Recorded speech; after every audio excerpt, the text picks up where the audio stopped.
Hello everyone. Today I discuss about my treatment approach in treating depression and psychiatric disorders. Depression and mental illness. There is lots of stigma associated with this.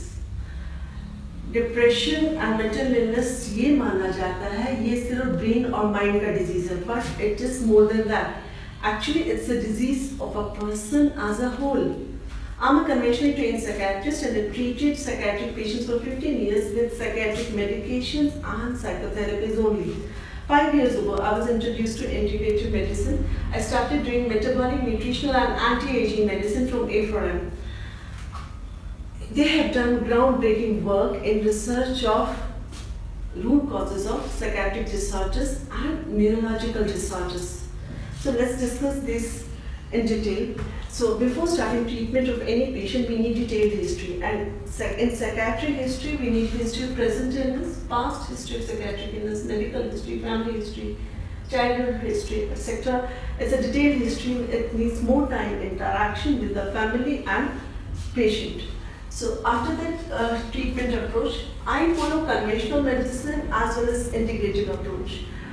I follow conventional medicine because it gives me great tools to settle emergencies. It's really good in this.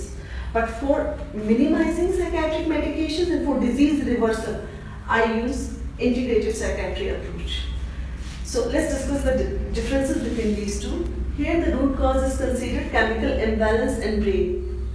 And treatment approaches, psychiatric medications and psychotherapies. Here this is considered that diet, immune system, hormones, gut health, environmental triggers, toxins triggers this chemical imbalance in brain, and we need to work on this. Even in conventional psychiatry, there is lots of evidence-based literature that nutritional deficiencies are associated with psychiatric disorders.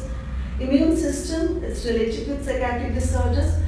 Hormonal imbalance is related with psychiatric disorders. Here also there is evidence-based literature for these things, but still mainstay of treatment is psychiatric medications and psychotherapies. So now coming to the integrative medicine approach, here the treatment approaches like diet, lifestyle modification and nutritional supplements. So it's a treatment approach for the whole individual rather than treating the mind only, because here it is considered that there is an inflammation in the system and brain inflammation secondarily ho hai.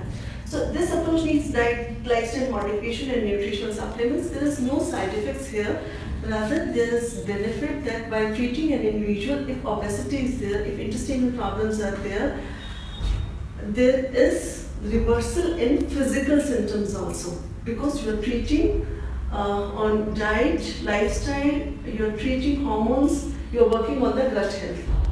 So how these all trigger chemical imbalance? So I'll try to explain in brief.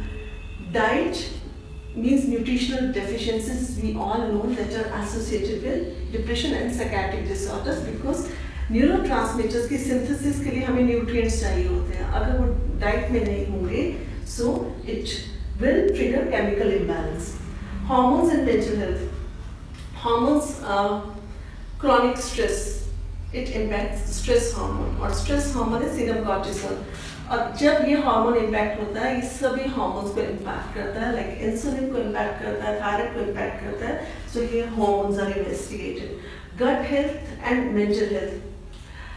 Gut health, from the 19th century, we are talking about the relationship of brain and intestine or gut. But now we are able to work at practical levels. So how these trigger chemical balance? I would like to share some books. One is Wahal's Protocol. It's a lovely book. It's written by Dr. Terry Wahal. She is an internal medicine doctor and she suffered from multiple sclerosis. And she was not getting good relief from the conventional medicine. She turned into functional medicine. How she, what she explored and what she did in this journey, she has written beautifully in this book. And anyone can try this diet and lifestyle modification for 3 to 4 months and see how, whether they are able to decrease the inflammation in the system, or secondarily क्या brain में inflammation कम हो रही है. तो it's harmless approach and anyone can try for few months. The other book is Second Brain. It's a nice book. Second Brain is interesting. How 80% of our neurotransmitter, that is serotonin, it is, or happy hormone, it is synthesized in our intestine. How intestine and brain, they are interrelated. And the next book is End of Alzheimer's Dementia. This is written by Dr. Dale Bredesen. It's written very nicely that how these factors, they combine together and they trigger chemical imbalance. Though conventional medicine, it also follows that immune system is related with chemical imbalance, hormones are related with chemical imbalance. So here also there is evidence-based literature that this is related with chemical imbalance. But here we are just trying to go for some diet, lifestyle modification and some nutrition for reducing inflammation in the system. So I follow these two in treating my patients of depression and psychiatric disorders. Thank you.